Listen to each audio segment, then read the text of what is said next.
Welcome to The Know. I'm Eric. I'm John. And we like movies, and we want to talk movies with each other and you guys. The classic intro we always have for these movies.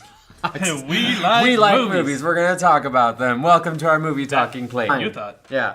I think I liked it more than you did, Cool. even though you seemed to like it. I did. I had a feeling about 30 minutes into the movie where I'm like, I feel exactly about this movie the way I did the original Incredibles. Really? In terms of, so I think that I might forgive it a little, some like plot, not conveniences, but some plot echoing that they do. Yeah. Because of that, because it's essentially the same movie when you actually break it down as the original. It's just very from much A, Pixar, and B, sequels than most people do. I'm kind of someone with movies and actors and filmmakers in general that once you show me you can achieve, A has shown that they can make just perfect movies and just like amazing original stories. And then on top of that, they've shown they can hit a sequel if they really wanted to hit a sequel. Toy Story's 2, and even into Toy Story 3, but Toy Story 2 is a great example of like, we can make an amazing for me.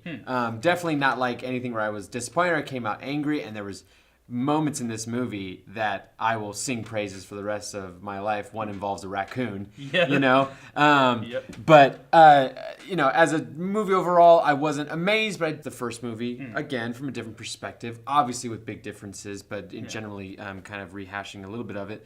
I like sequels to be an expansion of the original world, which this movie did. It was a big expansion of it. I like it pull off. Minus the raccoon scene, of course. Minus the raccoon scene. I'm not going to say what the raccoon scene is, because I don't want to spoil anything, but there's an amazing raccoon scene. There's good animal stuff all around. There's a good owl man in this movie. There's a good owl. But also, story-wise, I love for them to have something, I don't know, new to tell, some new story to tell, some new character story to tell worthwhile. This one just wasn't like... It didn't do that as well. This one projected itself way more than the first one. And so, like, I think 15 minutes in the movie, I knew how the movie was going to end. And not that that's a terrible thing. That can happen sometimes. But in this one, I was like, oh, mole. The Underminer. The Underminer.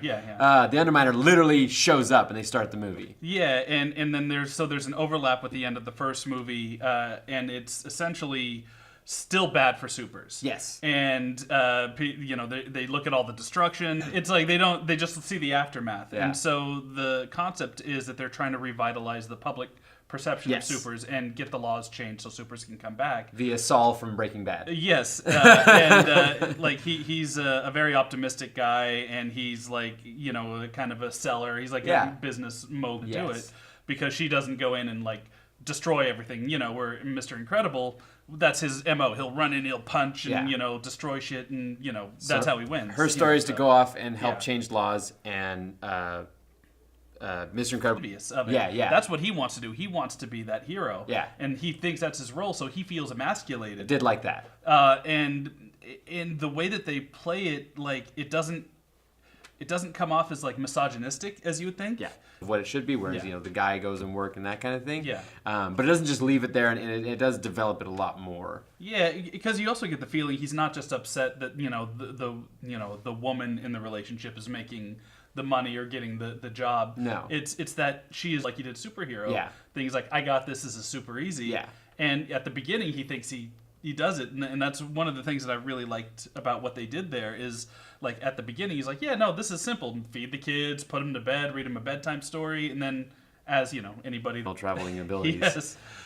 So, I mean, that's kind of the basic setup, and so you can see why there's a lot of similar parallels where you have, you know, Helen going off and doing these adventures, much like he did, you know, kind of covertly in the first movie, and you just spend a lot more time at home with humans and hair and lots of fabric and then special effects like superpowers, and like Brad Bird pushed them and kept asking of that group, because that was his first time working with them, to like, hey, do more, and like it turned into like some big arguments in the creation of Incredibles.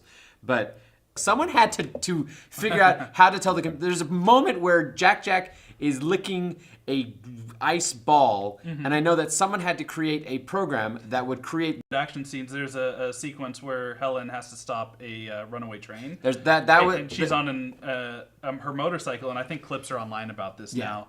where you can kind of see it, but it's built for her so she can like Separate. disengage the first wheel from the second because she can stream and vibe from it. There's like this one old guy that his name power is Reflux. Yeah, he has the power to vomit. Vomit like stuff. lava. Yeah. But yeah, I know. They're fun. It's really inventive. Like It is. they have some fight scenes. You know, there's I'm trying to tie it into the no gaming, audience here. the gaming. Come on. Yeah, Portal. You know, so but there's you know, so they do a lot of inventive stuff with that and during do. fight scenes and how you can, you know, There's take a punch and open up a portal and open up a portal next to their face and the punch will come It's into great. them and It stuff. is. This is, you know, at least on a base level, Yeah. foundation level, it feels right. It doesn't feel Yeah. forced. It's fun. Yes. It has the exact same tone and pacing, and Yes. like everything that I liked about Incredibles is in the sequel. Yes. So, you know, like I said, I think that I can forgive a little bit of echoing Yes. of Oh, kids yeah. love the original. This one's like even more. If your kid cried at Infinity War, take him to Incredibles to make up for it. They don't die at the end. I'll just say that. Or Hereditary. Yeah. That's the other option. Take 'em to- Families are gonna dig. It's definitely a movie that I think people who like the original are gonna like.